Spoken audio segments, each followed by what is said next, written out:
dan pengalaman budaya positif hari Senin tanggal 24 Juli tahun 2023 di SMP Negeri 3 Tanjung Palas dimulai.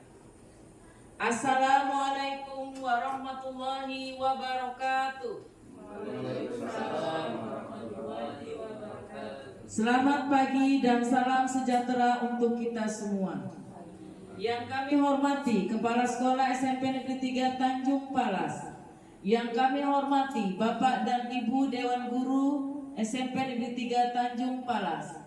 Pertama-tama marilah puji dan syukur selalu kita panjatkan kehadirat Allah Subhanahu wa taala, Tuhan yang Maha Esa, karena atas berkah dan rahmat-Nya pada hari ini kita dapat berkumpul dalam keadaan sehat walafiat. Acara pertama, pembukaan. Marilah kita awali acara dengan berdoa menurut agama keyakinan kita masing-masing. Bagi yang beragama Islam, acara kita awali dengan mengucap basmalah. Acara kedua, sambutan dari Kepala Sekolah SMP Negeri 3 Tanjung Palas kepada Bapak Sudarsono SPD kami persilahkan.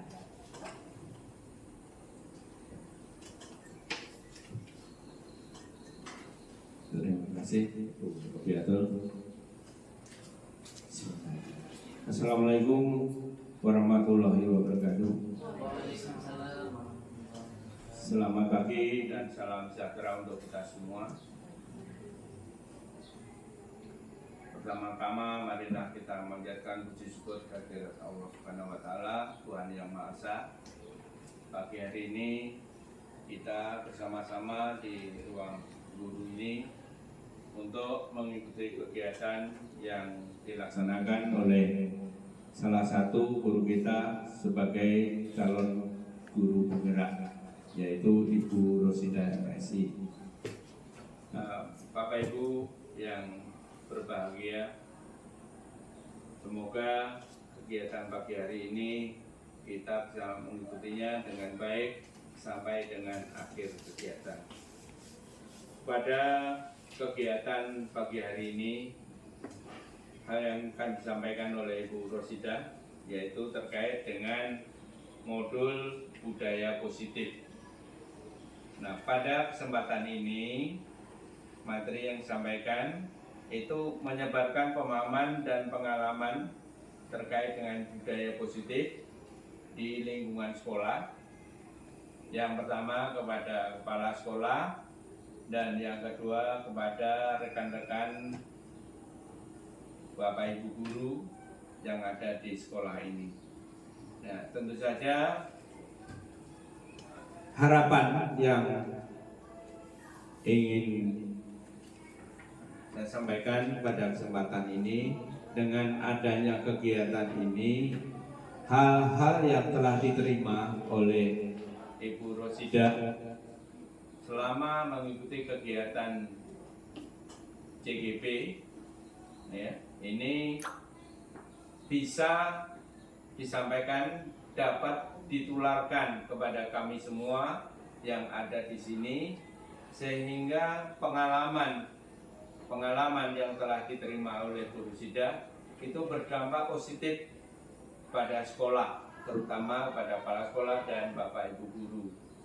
Hal ini tentu saja bisa menjadikan motivasi, menjadikan tambahan pengalaman bagi kami yang selama ini mungkin kami tidak punya atau mungkin belum tahu. Sehingga dengan kegiatan ini dan kegiatan-kegiatan selanjutnya ini bisa menjadikan nilai-nilai positif, tindakan-tindakan positif di sekolah ini, sehingga dapat berkembang sesuai dengan harapan kita dan harapan pemerintah. Mungkin ini yang dapat saya sampaikan pada kesempatan ini.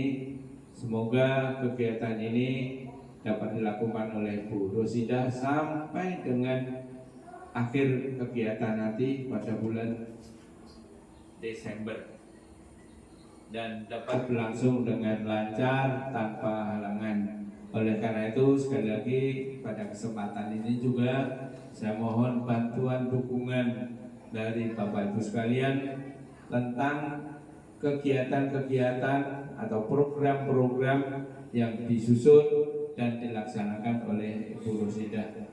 Mungkin ini yang dapat saya sampaikan. Terima kasih. Wassalamualaikum warahmatullahi wabarakatuh. Waalaikumsalam warahmatullahi wabarakatuh. Selamat pagi. Selamat pagi.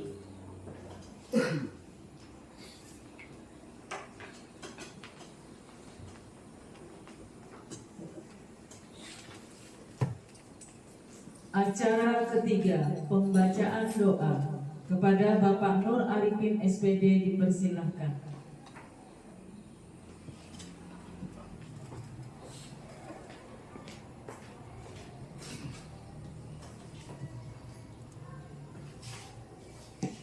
Bismillahirrahmanirrahim. Assalamualaikum warahmatullahi wabarakatuh. Dan selamat pagi. Marilah kita berdoa sesuai dengan agama dan keyakinan kita masing-masing. Dan yang beragama Islam kita awali dengan surah Al-Fatihah.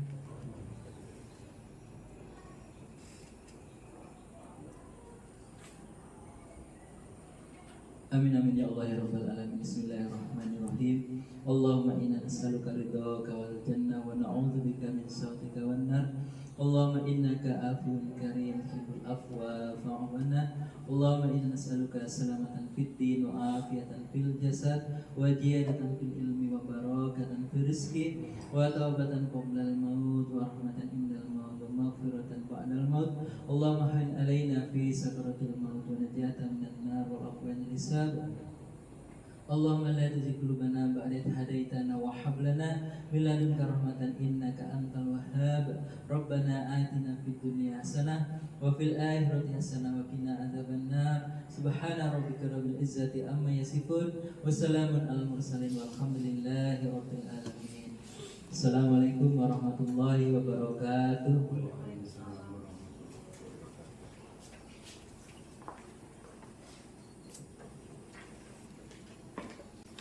Acara keempat, acara inti, aksi nyata dengan tema menyebarkan pemahaman dan pengalaman budaya positif yang disampaikan oleh Ibu Rosidah MSI. Dipersilahkan.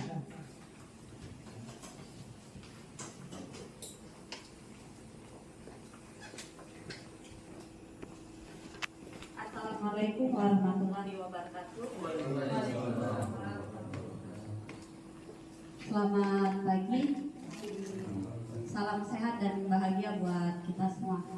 Kenapa dibilang salam sehat dan bahagia? Karena itu salah satu salam di setiap pembukaan guru penggerak. Jadi kalau misalnya ada kegiatan guru penggerak, selalu diucapkan setelah salam yang biasa, salam sehat dan bahagia buat kita semua.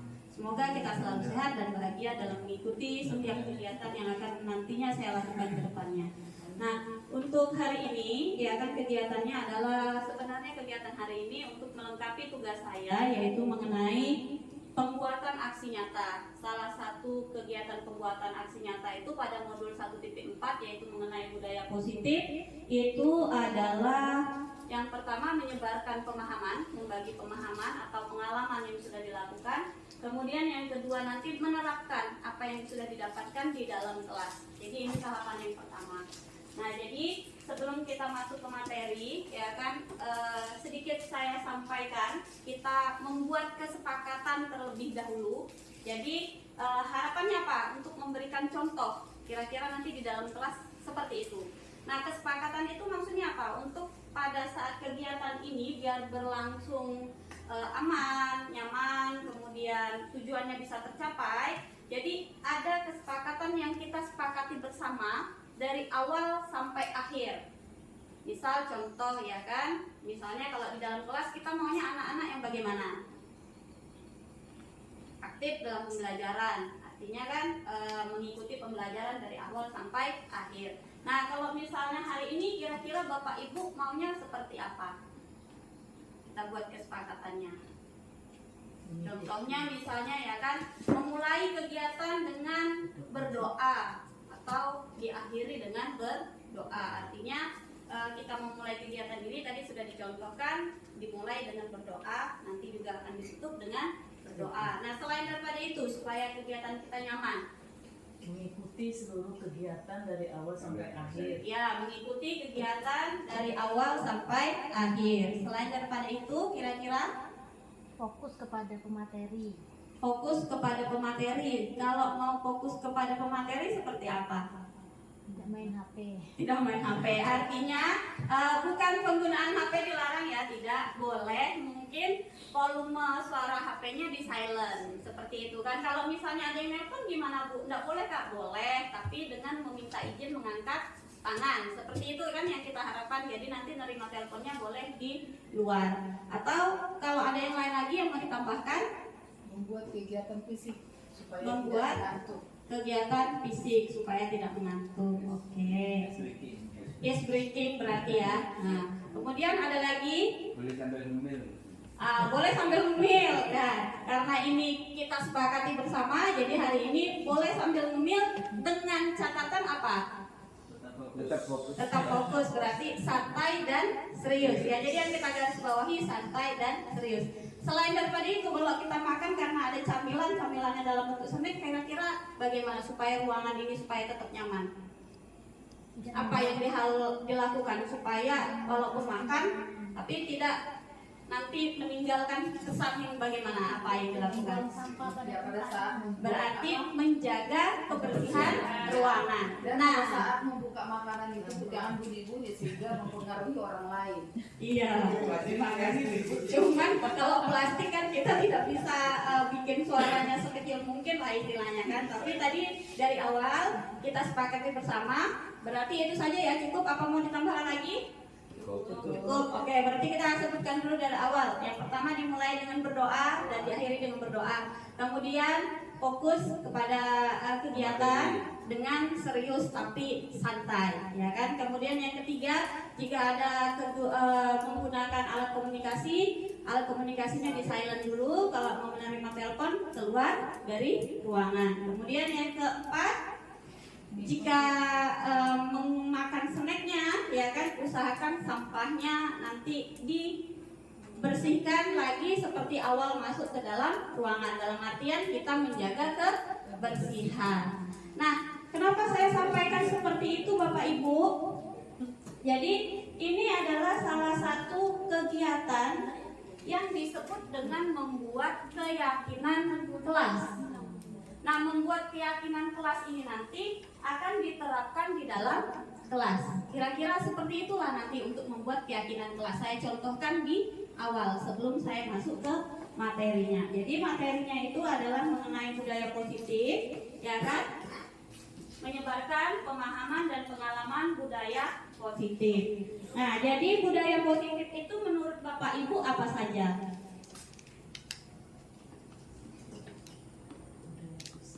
Budaya positif. Dari kata budaya positif, kira-kira Bapak Ibu bisa menangkap apa ya maksudnya budaya positif ini? Budaya positif itu adalah budaya yang bisa ditindaklanjuti ke depan, yang memberikan anak-anak itu atau memberikan buat guru itu menjadi lebih termotivasi lagi. Ya, terima kasih Bu ya. Jadi tadi Ibu bilang kegiatan ya kan, satu kegiatan yang dilakukan oleh gurunya sehingga bisa memotivasi anak didiknya supaya menjadi lebih baik atau menjadi lebih maju ya, seperti itu. Nah, jadi sesuai dengan kurikulum yang sekarang ya kan, atau ada yang lain mau menambahkan mengenai budaya positif? Jadi kita ini kan kenapa ada calon guru penggerak? Karena adanya perubahan kurikulum, yaitu kurikulum merdeka. Nah, kurikulum merdeka itu apa? Kurikulum merdeka itu intinya semua itu berdasar dari pemikiran Ki Hajar Dewantara. Jadi pada dasarnya pemikiran itu sudah ada lama, zaman dulu diterapkan. Tapi karena perubahan kurikulum itu ditinggalkan atau dilupakan sementara waktu. Nah, kemudian pemerintah melakukan lagi istilahnya riset, mengambil lagi pendapat dari luar. Ternyata pendapat orang di luar sana dengan pendapat Ki Hajar Dewantara itu selaras, sehingga anak-anak itu nantinya bisa menjadi lebih berkembang. Salah satunya apa? Menurut Ki Hajar Dewantara, pendidikan adalah menuntun segala kekuatan kodrat yang ada pada anak-anak itu agar mereka sebagai manusia dan sebagai anggota masyarakat dapat mencapai keselamatan dan kebahagiaan setinggi-tingginya. Nah, kalau Bapak Ibu mencerna dari kalimat itu, berarti kita sebagai guru tugasnya adalah Membimbing, mendidik, memberikan teladan, contoh ya. Nah, jadi itu tadi yang disebutkan oleh Bu Robiatul sangat tepat sekali. Sebagai pendidik kita membimbing, menuntun, memberikan contoh ya kan kepada anak didik sehingga anak didik itu bisa mencapai tujuan hidupnya. Jadi menurut Ki Hajar Dewantara itu pendidikan itu bukan hanya dilakukan pada saat di sekolah, tapi berkelanjutan. Bukan terputus misalnya SD sendiri, SMP sendiri, SMA sendiri, tidak. Tetapi dari semuanya itu nanti bertahap akan menebalkan kekuatan anak tersebut sehingga pada saat dia keluar ke masyarakat, anak itu bisa hidup dengan sejahtera, kemudian diterima oleh lingkungannya dan bisa mengembangkan potensi yang ada di dalam dirinya. Nah, yang disebut dengan kekuatan kodrat itu adalah potensi yang dimiliki oleh anak-anak ya. Nah, kekuatan kodrat atau potensi yang dimiliki anak-anak itu adalah berbeda-beda. Jadi kalau dulu kita mendengar istilahnya sebutan anak itu adalah kertas kosong. Tapi menurut Ki Hajar Dewantara tidak seperti itu. Anak itu bukan kertas kosong. Tapi anak itu sebelum dia lahir dia sudah dibekali sama Allah. Tapi kita tidak paham dan tidak sadar kekuatan yang diberikan oleh Allah tadi atau Tuhan tadi. Nah, makanya Ki Hajar Dewantara menyebutkan kalau anak itu adalah sebagai kertas yang sudah memiliki titik-titik yang tidak terhubung. Di mana kita sebagai guru, kita disuruh menebalkan titik-titik tadi sehingga titik-titik tadi itu bisa muncul nyata dan diterapkan di dalam kehidupan sehari-harinya. Contohnya misalnya ibaratnya Ki Hajar Dewantara juga menyebutkan guru itu adalah petani. Dalam artian petani kalau menanam di ladang, dia tidak bisa menyamakan menanam padi dengan jagung. Perlakuannya tentu berbeda. Kalau misalnya dia samakan, otomatis pasti ada salah satunya yang tidak tumbuh dengan subur. Nah, itulah yang dimaksud dengan Ki Hajar Dewantara pada saat kita di dalam kelas, kita juga harus mengenali potensi anak didik kita. Anak kita ini potensinya apa? Jadi pada saat kita memberikan pembelajaran, jangan disamaratakan. Memberikan tugas jangan disamaratakan. Dalam artian misalnya tugasnya misalnya membuat cerita. Kalau misalnya membuat cerita terus kita suruh dia mengarang, biasanya kan seperti itu. Nah, ternyata ada anak-anak tuh dia sukanya bercerita, tidak menulis. Jadi boleh sebenarnya anak itu membuat tugasnya dalam bentuk tulisan, dalam bentuk rekaman suara, atau mungkin malah dipraktekannya dengan membuat video seperti itu. Nah, itulah harapan dari Ki Hajar Dewantara terhadap pendidikan Indonesia supaya profil pelajar Pancasila itu bisa terwujud nantinya. Nah, jadi budaya positif itu dikaitkan dengan pendapatnya Ki Hajar Dewantara tadi adalah nilai-nilai atau keyakinan-keyakinan dan kebiasaan-kebiasaan di sekolah yang berpihak pada murid. Kemudian murid menjadi dapat berkembang menjadi pribadi yang memiliki karakter profil pelajar Pancasila sesuai dengan tujuan pendidikan kita. Kemudian sehingga nantinya setelah dia memiliki profil pelajar Pancasila, dia dapat mencapai keselamatan dan kebahagiaan dalam hidupnya. Itu yang disebut dengan budaya positif. Jadi budaya positif ini diharapkan selaras dengan yang ada di rumah, ya. Ini seharusnya bisa. Nah, jadi konsep inti dari budaya positif ada 8. Yang pertama perubahan paradigma belajar. Yang kedua ada disiplin positif. Yang ketiga ada nilai-nilai kebajikan. Yang keempat ada kebutuhan dasar manusia. Yang kelima ada motivasi perilaku manusia. Yang keenam ada posisi kontrol guru. Yang ketujuh keyakinan kelas. Nah, yang tadi yang kita praktekkan di awal, itu adalah salah satu contoh bagaimana cara membuat keyakinan kelas. Kemudian yang terakhir adalah segitiga restitusi. Yang pertama materinya yaitu mengenai perubahan paradigma belajar. Nah, jadi apa yang dimaksud dengan perubahan paradigma belajar? Biasanya dulu, ya kan, pasti selalu kita dengar pembelajaran berpusat pada guru. Dulu, ya kan, dulu. Nah, mungkin masih kita terapkan sekarang. Pembelajaran berpusat pada guru. Nah, sekarang berubah arahnya menjadi pembelajaran berpihak atau berpusat pada murid atau siswa. Jadi kita diharapkan dalam melakukan pembelajaran atau melakukan segala sesuatu di sekolah kita ini tujuannya adalah untuk mensejahterakan atau memerdekakan anak murid kita, sehingga tadi profil-profil tadi bisa muncul di dalam dirinya karena mendapatkan lingkungan sekolah yang nyaman. Dengan dia dimerdekakan di dalam kelas, dia bisa mengembangkan idenya, potensinya, ya kan, dengan maksimal, ya kan. Jadi kita guru hanya menuntut dan membimbingnya. Nah, pembelajaran dengan paradigma baru ini dirancang berdasarkan prinsip pembelajaran yang terdiferensiasi, sehingga setiap murid belajar sesuai dengan kebutuhan dari tahap perkembangannya untuk mewujudkan profil pelajar Pancasila. Pasti Bapak Ibu sudah tahu kan apa itu profil pelajar Pancasila? Apa yang pertama? Beriman dan bertakwa kepada Tuhan Yang Maha Esa. Yang kedua, berkebinekaan global. Yang ketiga, gotong royong. Yang keempat, kreatif. Yang kelima, bernalar kritis. Yang keenam, mandiri. Nah, jadi itu harapan dari tujuan pendidikan kita, yaitu membentuk siswa yang memiliki profil pelajar Pancasila dengan melakukan perubahan pandangan, ya. Nah, jadi paradigmanya dari pembelajaran yang berpusat pada guru dirubah ke pembelajaran berpusat pada murid. Nah, kemudian selanjutnya ada kesalahan miskonsepsi mengenai kontrol. Biasanya kita merasa sebagai orang tua itu guru harus mengontrol muridnya. Ilusinya guru mengontrol murid. Artinya apa? Murid wajib mengikuti apa yang dimaui oleh guru. Memang pada dasarnya murid akan ikut.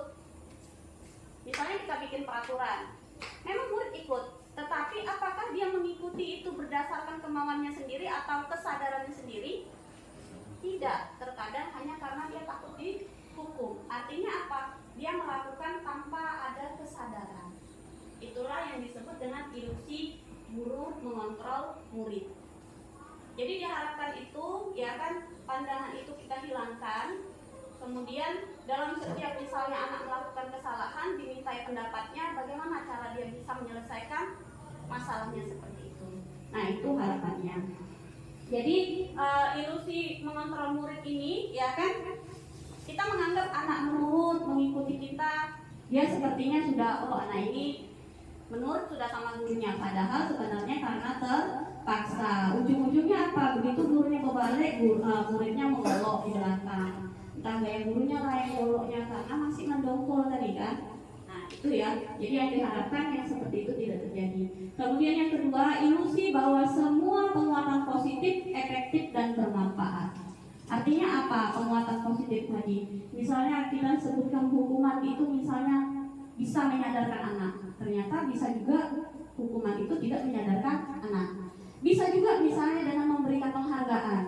Tapi penghargaan yang diberikan secara terus-menerus, apalagi di dalam pembelajaran, itu malah bisa nanti menurunkan kreativitas dan kualitas diri anak tersebut. Karena apa?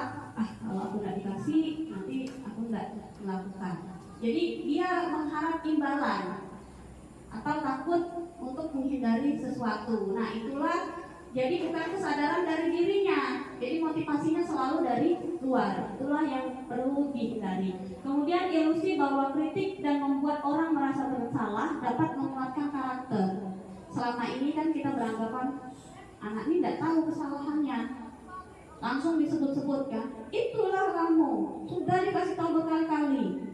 Seperti itu kan. Padahal sebenarnya anak tuh tahu kalau dia melakukan kesalahan, tapi kita selalu istilahnya beranggapan anak itu tidak tahu, sehingga kita mengkritik anak tersebut atau membuat anak itu merasa bersalah. Oh, ini berapa kali juga sudah dikasih tahu, terlambat terus kerjamu, apa juga tidak dengar kamu atau tidak ada buktimu, seperti itu kan. Nah, itu harapan kita bisa menguatkan karakter anak. Ternyata tidak, karena anak tidak menyadari sepenuhnya. Artinya itu hanya karena dorongan kita dari luar. Nah, kemudian yang ketiga, ilusi bahwa orang dewasa memiliki hak untuk memaksa anak. Nah, jadi ini kadang-kadang terjadi di masyarakat maupun kita sebagai orang tua. Jadi kita maunya, kok harus begini, kok harus begitu. Nah, itu yang seharusnya tidak diperbolehkan, baik dilakukan di rumah maupun di sekolah. Jadi pada intinya, ilusi-ilusi yang seperti ini tidak akan menumbuhkan kesadaran pada diri anak. Jadi dia memang melakukan, tetapi hanya karena didorong dari luar. Ada motivasi dari eksternal, bukan dari internal. Seperti itu. Jadi motivasi dari luar inilah yang dihindarkan. Berusaha bagaimana caranya kita menumbuhkan supaya yang keluar itu adalah motivasi dari dalam diri anak tersebut, menyadari sepenuhnya, oh ternyata kalau aku begini salah. Oh, kalau aku begini itu merugikan diriku sendiri, bukan merugikan orang lain. Oh, kalau aku begini nanti nilai rapotku jadinya begini, bukan hanya karena sesuatu dari luar. Nah, ini selanjutnya, inilah yang perlu diubah ya, perubahan paradigmanya. Nah, kemudian perubahan paradigma, stimulus, respon ke pendekatan teori kontrol. Yang pertama, realitas atau kebutuhan kita sama. Nah, ini dari yang di atas itu adalah stimulus respon, yang di sebelah teori kontrol. Jadi yang sebelah sini itu adalah stimulus respon, yang sebelah sana adalah teori kontrol. Yang diharapkan dimunculkan itu adalah yang teori kontrolnya. Jadi kalau misalnya realitas kebutuhan kita sama, pada kenyataannya kita memiliki kebutuhan yang berbeda-beda. Kalau misalnya kita menganggap, contohnya kayak gini, kita menganggap barang A itu penting buat kita, tapi belum tentu buat orang lain itu adalah penting. Jadi kita harus memahami itu juga kepada anak murid kita, kalau ternyata kebutuhan mereka dengan kebutuhan kita itu berbeda-beda. Dengan kita memahami itu, nantinya bisa mendorong motivasi intrinsiknya. Kemudian semua orang melihat hal yang sama. Padahal pada kenyataannya setiap orang itu memiliki gambaran yang berbeda-beda dengan apa yang dia lihat atau yang dia pandang, ya kan? Nah, kemudian kita mencoba mengubah agar orang berpandangan sama dengan kita. Nah, seharusnya itu tidak dilakukan. Seharusnya kita berusaha memahami pandangan orang lain tentang dunia karena perbedaan tadi. Misalnya kita nggak bisa kan memaksakan, menurut pendapat saya harus gini. Padahal untuk orang lain itu sebenarnya tidak penting. Jadi kita tidak bisa memaksakan yang seperti itu. Kemudian perilaku buruk dilihat sebagai suatu kesalahan. Sebenarnya anak-anak itu dalam teori kontrol, dia berperilaku buruk itu karena ada kebutuhannya yang tidak terpenuhi. Karena dia memiliki tujuan untuk melakukan itu. Mungkin karena merasa kurang kasih sayang di rumah, terus dia cari perhatian di sekolah, seperti itu. Kemudian orang lain bisa mengontrol saya, padahal pada kenyataannya orang lain tidak bisa mengontrol kita. Yang bisa mengontrol kita adalah diri kita sendiri. Kemudian saya bisa mengontrol orang lain, ini sama dengan yang di atas ya. Padahal sebenarnya kita tidak bisa memiliki hak untuk mengontrol orang lain. Kemudian pemaksaan ada pada saat bujukan gagal. Seharusnya itu tidak dilakukan. Misalnya nih, kita sudah ngasih tahu anak, oh harus begini-begini, dibujuk tak mau juga. Nah, seharusnya kita melakukan kolaborasi untuk menciptakan pilihan-pilihan yang baru. Jadi anak melakukannya tidak merasa terbebani atau merasa terpaksa. Kemudian model berpikir menang kalah. Nah, menang kalah ini dalam artian misalnya nih anak melakukan kesalahan, kita kasih hukuman. Kita merasa kita menang, kita sudah benar karena melakukan peraturan yang ada. Tapi pada diri anak, karena dia terpaksa, dia merasa dirinya kalah, bukan dari dalam. Jadi dia merasa, malasnya aku, padahal aku terlambat nih gara-gara ini itu, masa begitu nggak bisa dipahami. Itu kan artinya anak masih mendongkol, itu itu artinya menang kalah. Kita yang merasa menang, anak yang merasa kalah. Diusahakan itu tidak terjadi. Jadi yang dikembangkan adalah model berpikir menang-menang. Jadi kita merasa menang, anak juga merasa menang. Dengan cara apa? Nanti dengan cara segitiga restitusi. Selanjutnya, nah ini rangkuman dari semua materi ya, dari semua materi di awal sampai di akhir mengenai disiplin positif, ada teori kontrol. Nah itu teori kontrolnya dari luar. Sebenarnya ada yang dari Ki Hajar Dewantara juga, gabungan sudah. Artinya apa? Kalau Ki Hajar Dewantara itu menyebutkan teori kontrolnya itu secara garis besar saja, tapi yang dari luar itu yang menjabarkan secara detail seperti ini. Nah ini kita lanjutkan karena nanti akan ada di slide berikutnya. Nah selanjutnya tadi setelah paradigma ada yang disebut dengan disiplin positif. Nah untuk disiplin positif ini yang pertama kita memaknai dulu kata dari disiplin tadi. Nah disiplin ini adalah sesuatu yang dilakukan seorang pada orang lain untuk mendapatkan kepatuhan. Biasanya kita membuat peraturan kan supaya ditaati atau dipatuhi ya kan. Jadi cenderung orang itu berpikir disiplin itu menimbulkan ketidaknyamanan. Misalnya ya kan, setiap hari Senin wajib menggunakan ini. Kalau menurut kita gurunya mungkin tidak bermasalah, tapi untuk menurut anak-anak kadang-kadang itu merasa dia membuat tidak nyaman. Itulah ya. Jadi disiplin ini cenderung anak-anak terutama mengartikan kalau itu adalah ketidaknyamanan.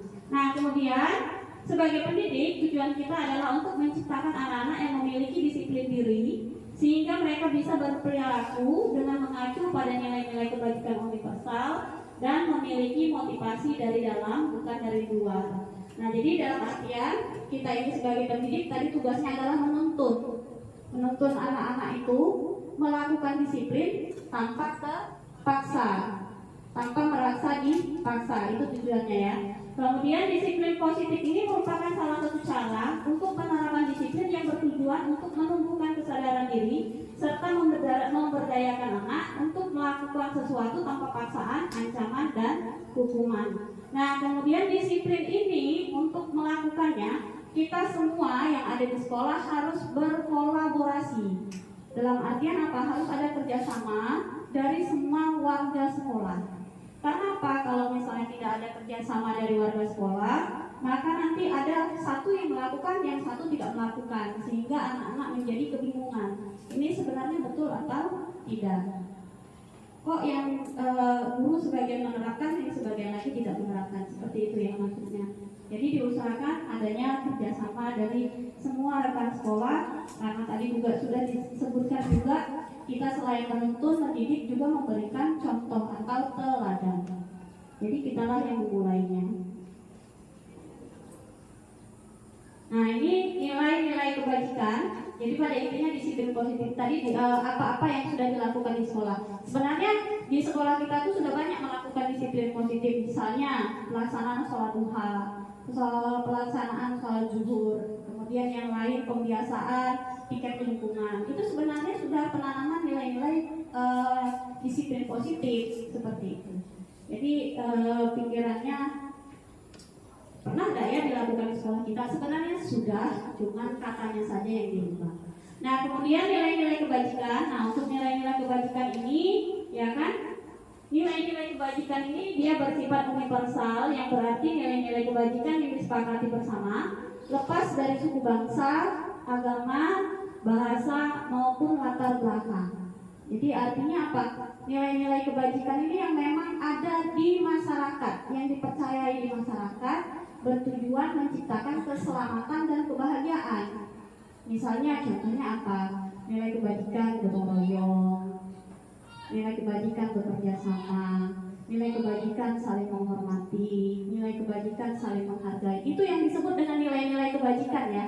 Jadi jangan berpikir nilai kebajikan ini apa ya. Jadi nilai kebajikan ini sebenarnya sudah sering kita lakukan di lingkungan kita, cuman sekali lagi kata-katanya yang dirubah sehingga kadang-kadang kita berpikir itu sesuatu yang baru, padahal sebenarnya sudah kita lakukan. Nah, itu ya nilai kebajikan. Nah, nilai kebajikan ini adalah sifat-sifat positif manusia yang merupakan tujuan mulia yang ingin dicapai setiap individu. Pastinya kita kan maunya menjadi individu yang berakhlak mulia, ya kan, bisa bekerja sama dengan orang lain, artinya bisa bergotong royong kan. Nah, kemudian selanjutnya dengan adanya nilai kebajikan ini tadi bisa membentuk murid sekali lagi memiliki profil pelajar Pancasila. Karena menurut pendidikan kita, tujuan pendidikan kita itu adalah menciptakan profil pelajar Pancasila. Kalau anak sudah memiliki itu semua, maka anak itu akan selamat, akan bisa diterima di lingkungannya. Nah, ini ada yang disebut dengan kebutuhan dasar manusia. Jadi tadi kan disebutkan untuk menciptakan perilaku tadi, perilaku anak membuat kesalahan itu karena dia ada tujuan. Nah, tujuannya itu berkaitan dengan kebutuhan dasar manusia. Jadi kebutuhan dasar manusia itu yang pertama ada kebutuhan bertahan hidup. Kebutuhan bertahan hidup ini berkaitan dengan kebutuhan untuk tidur, kebutuhan untuk makan. Pokoknya yang berkaitan dengan dirinya sendiri, berkaitan dengan tempat tinggal, seperti itu. Nah, kemudian ada kebutuhan kasih sayang dan rasa diterima. Nah, ini yang terutama pastinya didapat dari orang tuanya dulu, yang paling terdekat dengan dia kan. Nah, kalau misalkan kebutuhan rasa diterimanya itu tidak didapat di dalam rumah tangga atau di keluarga dia, maka itu nanti akan terbawa ke sekolah. Dia melakukan tindakan yang salah dengan tujuan untuk diperhatikan. Karena di rumah dia kurang diperhatikan. Nah, seperti itu. Kemudian yang ketiga, penguasaan. Penguasaan ini adalah rasa anak tersebut ingin diakui kemampuannya. Entah itu dalam seni, entah itu dalam olahraga, entah itu dalam pelajaran dan lain sebagainya. Nah, jadi paling tidak kalau misalnya anak menguasai sesuatu, kita harus paling setidaknya, misalnya kalau anak bisa melakukan sesuatu di dalam kelas, kita berikan ujian seperti itu. Jadi anak merasa kebutuhannya untuk diakui itu sudah kita berikan. Ini saya sudah berbuat baik. Misalnya anak bisa membuang saudara jauh-jauh, anak bisa membuang sampah pada tempatnya. Hebat, nah sudah bisa menjaga kebersihan sendiri tanpa diingatkan. Nah, seharusnya itu yang dilakukan oleh kita. Jadi anak itu merasa diakui, akhirnya dia senang melakukan selanjutnya. Kemudian ada kebebasan. Kebebasan ini maksudnya anak tuh maunya dia bebas melakukan apa yang dia mau, tetapi kita mengarahkan. Jadi misalnya nih di dalam kelas kita memberikan tugas, tapi tidak ada pilihannya, hanya satu aja. Tugasnya hari ini mencatat ya. Padahal anak itu tidak mahir dalam mencatat, tulisannya mungkin tidak bagus dan sebagainya. Nah, dia mungkin maunya tugasnya yang bentuk lain. Nah, itu yang sebenarnya tidak boleh kita lakukan. Jadi anak juga di dalam kelas itu diberikan kebebasan dalam melakukan pengumpulan atau pengerjaan tugasnya. Seperti itu. Nah, kalau misalnya kebebasannya ini tidak terpenuhi, maka nanti biasanya anak itu kreatif tapi bentuknya negatif, bukan positif. Bagaimana contohnya Bapak Ibu? Ada enggak kira-kira? Misalnya anak itu hobinya olahraga, tapi karena tidak tersalurkan di dalam kelas itu lari-larian, main bola. Nah, itu karena tidak tersalurkan seperti itu. Itu kebebasan juga. Nah, Bu, bagaimana juga kalau misalnya pelajaran itu masa boleh lari-larian di dalam kelas? Mungkin sewaktu-waktu pembelajarannya tidak di dalam kelas, mungkin di luar ruangan. Jadi anak itu bisa larian, nengok-nengok kemana. Dalam artian anak-anak yang aktif ya. Itu biasanya yang sering mencari kebebasan itu anak-anak yang aktif. Tapi bisa juga diartikan dalam anak itu berkreasi. Karena anak itu memiliki ide-ide, tapi kita tugasnya hanya satu, jadi dia tidak bisa mengeluarkan idenya. Misalnya seharusnya tugas bisa dalam bentuk poster, dalam bentuk video, atau misalnya dalam bentuk postingan di internet, seperti itu kan. Nah, dia sebenarnya bisa mampu, tapi karena kita tidak memberikan tugas yang seperti itu, akhirnya pada saat diberikan tugas yang menurut kita sudah cocok, anak jadi terbebani, bukan senang lagi. Nah, kemudian selanjutnya kesenangan. Kesenangan itu artinya berkaitan dengan apa yang dia maui. Anak itu senangnya apa? Senang nari kah? Senang baca puisi kah? Senang apakah? Nah, itu juga berkaitan dengan kebutuhan dasar manusia. Selanjutnya, nah ini teori motivasi perilaku manusia. Jadi disebutkan kalau anak berbuat kesalahan pasti ada motivasinya. Motivasi, teori motivasi perilaku manusia ini, ya kan? Nah biasanya kalau misalnya kita bikin peraturan, ya kan, pasti anak itu selalu berpikiran untuk menghindari supaya bagaimana caranya dengan dihukum. Nah itu masuk yang pertama, untuk menghindari hukuman. Jadi dia berperilaku itu hanya karena supaya tidak dihukum. Ya, nah jadi ini kalau dia melakukan ini maka dia akan dalam pikirannya itu ada pertanyaan. Apa yang akan terjadi jika saya melakukan ini? Misalnya, jika saya terlambat, maka nanti saya seperti apa? Akan dilakukan bagaimana? Nah, seperti itu ya. Kemudian yang kedua, untuk mendapatkan penghargaan. Untuk mendapatkan penghargaan ini maksudnya, artinya, jadi kita di dalam kelas itu tidak bisa juga terus-terusan memberikan penghargaan kepada anak-anak dalam pembelajaran. Kenapa? Kalau terus-terusan kita lakukan, nanti anak-anak merasa pas waktu-waktu nih tidak kita beri penghargaan. Nih ibu ini nggak adil, kemarin dia begini dikasih penghargaan. Kok ini saya kok nggak dikasih penghargaan? Itu yang maksudnya. Jadi seolah-olah kesannya kita tidak adil. Padahal mungkin kebetulan kemarin ada kita punya permen, hari ini tidak punya permen. Misalnya nih ya, anak yang bisa mengerjakan ibu kasih permen ya, dengan harapan supaya anak bersemangat. Nah, tapi begitu berikutnya, anak yang lain yang nggak dapat permen ini sudah siap-siap. Wah, aku harus bisa nih biar nanti dapat permen. Gurunya nggak bawa permen atau apa? Begitu dia mengerjakan, kok aku dapat permen ya? Kemarin dapat gak adil betul ibu nih. Nah, seperti itu.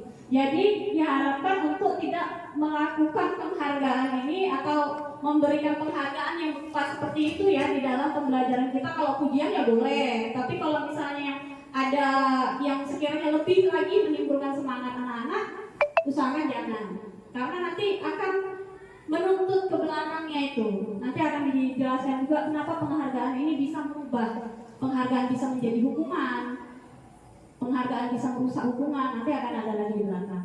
Nah jadi yang nomor 1 dengan nomor 2 ini, anak-anak melakukan perilaku atau bersikap itu karena ada motivasi dari luar, bukan dari dalam dirinya sendiri. Jadi dia melakukan itu hanya karena supaya tidak dihukum atau mendapatkan imbalan seperti itu. Tapi Bu, kalau lomba boleh nggak Bu ada penghargaan? Ya kalau lomba ya memang harus ada hadiahnya. Kalau tidak ada hadiahnya kan bukan lomba namanya, seperti itu. Jadi kalau lomba boleh ya. Yang saya maksud di sini adalah di dalam pembelajaran di kelas seperti itu.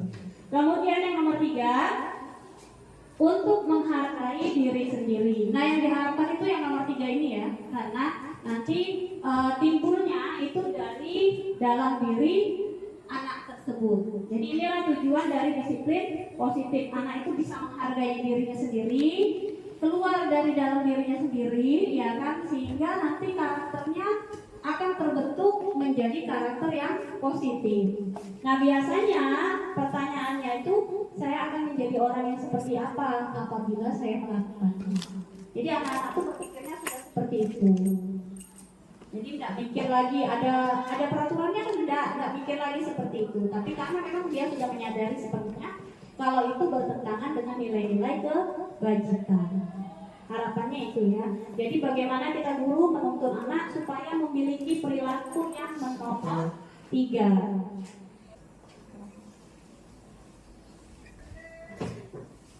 Nah ini hukuman, konsekuensi, dan restitusi. Jadi ini konsep disiplin. Jadi ada biasanya kan memang kita di dalam kelas itu selalu menyebutkan kalau anak-anak melakukan kesalahan itu pasti kita sebut dihukum apa nih ya, seperti itu kan. Nah jadi ini ada konsep disiplin dengan identitas gagal. Jadi kalau sudah diidentifikasi gagal itu usahakan jangan dilakukan. Ada apa? Ada hukuman dan penghargaan. Kok penghargaan masuk di identitas gagal? Karena nanti ada penjelasannya lagi. Jadi yang pertama, hukuman itu biasanya sifatnya menyakitkan buat anak-anak. Ya, kemudian biasanya hukuman itu kita tuh melakukannya tuh sambil marah-marah, bisa juga dengan muka mata melotot, bisa juga dengan menunjuk-nunjuk, dengan suara yang keras, sehingga anak itu kadang merasa terjolimi, merasa malu seperti itu. Itu kenapa dia menjadi menyakitkan. Ya. Kemudian anak akan merasa tidak nyaman karena itu tadi mungkin dia malu sama temannya. Kemudian murid memang menjadi takut tapi karena takut dihukum. Kemudian yang ketiga, terjadi pemaksaan. Sebenarnya anak itu tidak mau melakukan itu, tapi karena ada peraturannya, karena tidak mau dihukum, mau tidak mau harus dilakukan. Makanya disebutkan memaksa di situ. Kemudian murid menyembunyikan kesalahannya. Jadi walaupun kadang-kadang dia berbuat salah, tapi karena guru gak ada yang melihat, didiamkan aja. Maksudnya tuh dia tak mau melaporkan dirinya, padahal sebenarnya dia berbuat salah. Nah, jadi kemudian yang selanjutnya, dengan adanya hukuman ini biasanya murid menjadi rendah diri. Kalau sudah murid menjadi rendah diri, melabeli dirinya buruk, maka untuk membangkitkan semangat dia di dalam kelas terutama akan menjadi tambah susah karena dia merasa dirinya sudah buruk. Artinya tuh kita sudah mencap anak itu jelek seperti itu. Nah akhirnya anak itu berpikiran tidak ada yang baik di dalam dirinya selain yang jelek seperti itu. Nah jadi kenapa hukuman itu tidak boleh diberikan lagi. Nah kemudian kok penghargaan itu disebut dengan konsep identitas yang gagal? Yang pertama, tidak efektif jika dilakukan dalam jangka waktu yang lama. Makanya tadi saya bilang kalau di dalam pembelajaran sebaiknya jangan, karena kita pembelajaran ini kan terus menerus. Apakah kita konsisten melakukannya dari awal sampai akhir semester? Akan terus memberikan penghargaan, misalnya memberikan penghargaan berupa permen aja. Konsistenkah kita memberikan penghargaan berupa permen ini sampai terakhir? Kalau tidak bisa konsisten, jangan dilakukan. Boleh kita memberikan penghargaan, misalnya dalam bentuk pujian. Hebat nak, apakah seperti itu kan? Atau diberikan tanda bintang misalnya seperti itu. Nah kemudian bisa merusak hubungan. Merusak hubungan itu misalnya bagaimana? Kita tahu pasti di dalam kelas itu ada anak yang cepat mangkap, ada yang lambat. Nah biasanya kalau kita berikan penghargaan, maka yang selalu disebutkan anak yang cepat nangkap tadi. Bagus Elsa, kamu bagus betul hari ini. Besok Elsa lagi disebutkan, besoknya Elsa lagi, belum lagi pelajaran lain Elsa lagi. Ujung-ujungnya teman-temannya yang lain akan menimbulkan rasa iri dengki. Si ibu tuh Elsa itu disebutnya. Gak lama Elsa tuh disebutnya dia. Nah, nanti seperti itu ya. Nah itulah kenapa penghargaan ini bisa merusak hubungan. Maksudnya hubungan antara guru dengan siswa bisa, siswa dengan siswa bisa, karena terjadi iri-irian tadi. Kalau dengan guru tadi bagaimana? Kalau dengan guru tadi misalnya kita nggak konsisten, hari ini diberi penghargaan, besok tidak diberi penghargaan. Nah itu bisa merusak hubungan antara guru dengan siswanya. Nanti gurunya, ibu nih giliran dia yang ini dikasih penghargaan, giliran saya nggak pernah dikasih penghargaan. Memang ibu dipilih kasih lah, nah kayak gitu ya. Kemudian yang ketiga, mematikan kreativitas. Kenapa disebut dengan mematikan kreativitas? Karena selalu kita memberikan penghargaan, sementara temannya nih, misalnya kan temannya nih berbuat sesuatu yang menurut kita lain lah daripada biasa, kita puji juga. Berarti kalau kayak gitu aja sudah dipuji, nah berarti kalau aku kayak gitu juga bakalan dipuji juga. Padahal standar anak-anak memulai dia di dalam kelas itu beda. Misalnya ada anak yang satu, dia dari awal sudah bisa membaca lancar, sementara anak yang satu dia itu tidak bisa membaca. Jadi pada saat kita mendengar dia membaca dengan lancar, otomatis kita memberikan penghargaan kan. Tetapi anak yang sudah membaca lancar itu akan berpikiran, ibu tuh aku dari dulu membaca lancar nggak pernah dikasih penghargaan seperti itu. Itulah yang disebut dengan mematikan kreativitas. Jadi anaknya yang tadi yang membacanya lancar ini berpikiran, oh kalau sudah bisa membaca lancar aja sudah ini. Akhirnya dia menjadi tidak bersemangat. Menghukum dengan ranking. Kenapa disebut dengan menghukum dengan ranking? Ranking ini disebut menghukum karena itu tadi. Setiap anak setarnya berbeda-beda. Ada anak yang paling lambat sudah dapat urutan terakhir aja. Misalnya dia nih semester awal peringkat 30, naiklah ke peringkat 20. Menurut dia itu sudah sangat berharga karena dia sudah bisa menaikkan peringkatnya. Tetapi karena kita hanya menilai yang terbagus itu adalah peringkat pertama, jadi anak yang sudah naik peringkatnya ini sudah tidak merasa dihargai. Seperti itu. Kenapa sistem ranking itu sebaiknya jangan dilakukan. Jadi kalau misalkan mau menyampaikan, jangan ditulis di rapot tapi disampaikan kepada orangnya secara langsung.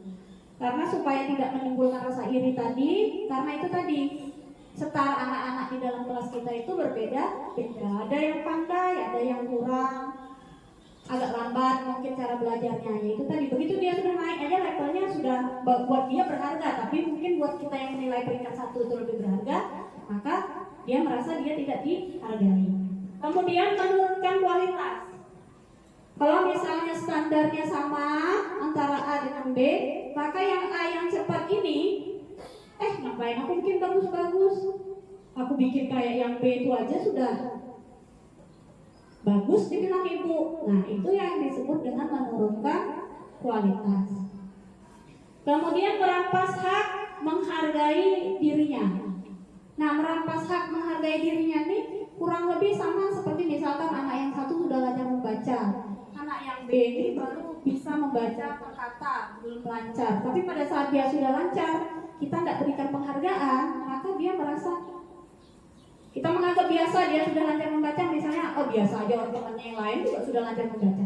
Tapi menurut dia itu betul-betul penghargaan buat dia, karena dia untuk mendapatkan itu dia melakukan usaha yang sangat keras. Nah itu ya, makanya merampas hak menghargai dirinya. Jadi begitu sudah dia bisa membaca lancar, kita tidak memberikan penghargaan, akhirnya dia putus asa.